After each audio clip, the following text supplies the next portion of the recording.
Bismillahirrahmanirrahim. Welcome to my YouTube channel. Today in this video I would like to discuss some tips slash tricks about studying microbiology. मैं anatomy के बाद जो pain in subject थी वो microbiology थी और है अब तक। तो इसमें चूँकि रटने की चीज़ें भी होती है, समझने के साथ साथ समझने की चीज़ें भी होती है, यानी नहीं है कि फुल रट टाइम।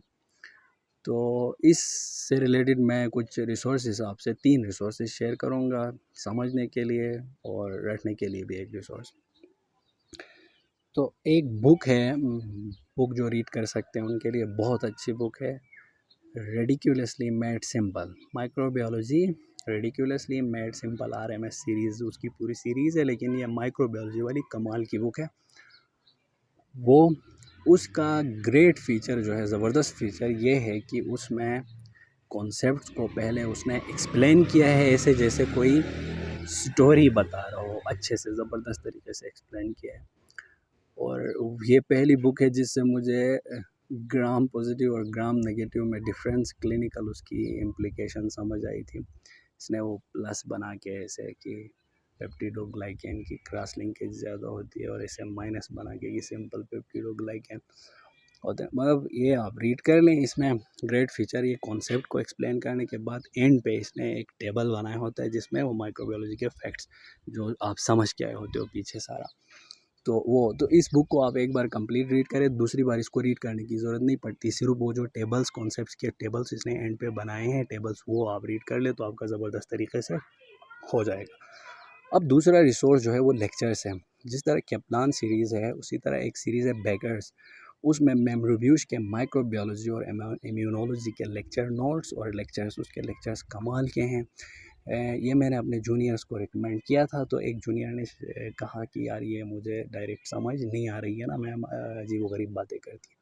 तो अजीब व गरीब इसलिए लगती हैं क्योंकि उसमें वो बेसिक चीज़ें जो सिंपल चीज़ें हैं उन पे ज़्यादा जोर नहीं देती है। वो इस माइक्रोबायोलॉजी को एज अ डॉक्टर आपने कैसे लेना है, मतलब उसको उसकी क्लिनिकल इम्प्लीकेशन, उसको क्लिनिकली इंटीग्रेट करके बताती है। तो वो मस्ट डू सब्जेक्ट है। पहले आप रेडिकुलसली मेड सिंपल करके उसे करें। मैंने रेडिकुलसली मेड सिंपल नहीं की थी सही से, थोड़ी सी की थी, रिग्रेट है मुझे नहीं की थी। अगर मौका मिले अभी भी मैं करूँगा उसे। लेकिन मैंने मेमोरिब्यूज के लेक्चर सारे सुने थे, वो मस्त सुनने थे, वो मुझे समझ आ रही थी उधर से, क्योंकि वहाँ थोड़ा दिमाग लड़ाना पड़ता है आपको, क्योंकि वो बेसिक चीज़ें ज़्यादा नहीं छेड़ती, सिर्फ क्लिनिकल्स में जाती है, वो रिव्यू है। तो आप लोग डायरेक्ट भी वो ट्राई कर सकते हैं, लेकिन मैं रिकमेंड करूँगा आप RMS रीड करें फिर मेमोरिब्यूज के लेक्चर सुने, तो आपका बहुत अच्छे से माइक्रोबायोलॉजी तैयार हो जाएगा। बेशक आपका एग्जामिनेशन हो यूनिवर्सिटी वाला, या अगर आप यूएसएमएल देना चाह रहे हो उसके लिए भी बेस्ट तरीके से इसी से प्रेप होगा। और तीसरा जो है माइक्रोबायोलॉजी में रटने की, ये स्पीकर में कोई प्रॉब्लम हुई थी और तीसरा रिसोर्स जो है उसमें प्रॉपर वॉइस नहीं आई थी, ख़राब है, तो मैं ये अलग से रिकॉर्ड करा रहा हूँ। तो तीसरा रिसोर्स रटने के लिए जो मैं बता रहा था वो है स्किचिंग माइक्रोबायोलॉजी का। तो उसमें भी ये है कि पिक मॉनिक से, मतलब पिक्चर की फॉर्म में उसने डेटा को जमा किया है माइक्रोबायोलॉजी का, उस पिक्चर के साथ आप वो याद रखते हो। ये बहुत सारे लोगों को बहुत अच्छा लगता है, तो ये आप ट्राई कर लें।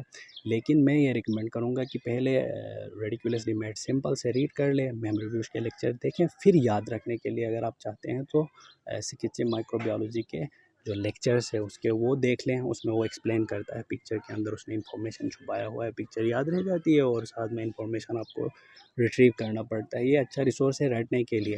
अगर आप डायरेक्टली इसे यूज़ करते हो तो इसका प्रॉब्लम ये होगा कि आपको का काम तो हो जाएगा, मतलब एग्ज़ाम में आप उल्टी करके आ जाओगे, मार्क्स भी आ जाएंगे, लेकिन ये आप क्लिनिकली इस्तेमाल नहीं कर पाओगे। तो अच्छा ये है कि आप मेमोरिब्यूज को सुने या रेडिकुलसली मेड सिंपल से रीड कर ले, फिर याद रखने के लिए अगर आपके पास टाइम हो तो वो यूज़ कर ले, या आप वैसे ही ट्राई कर ले। जैसे ज़्यादातर लोगों को तो वो पसंद आ जाता है, वो सिर्फ उसी पे गुजारा करते हैं, तो वो आपका काम निकाल ले। वो जो टेक्स्ट बुक है उसमें तो बहुत पागल हो जाता है। तो चले, होप ये जो कन्वे करना चाहता हूँ कर पाऊँगा। तो best of luck, thank you very much, अल्लाह हाफ़िज़।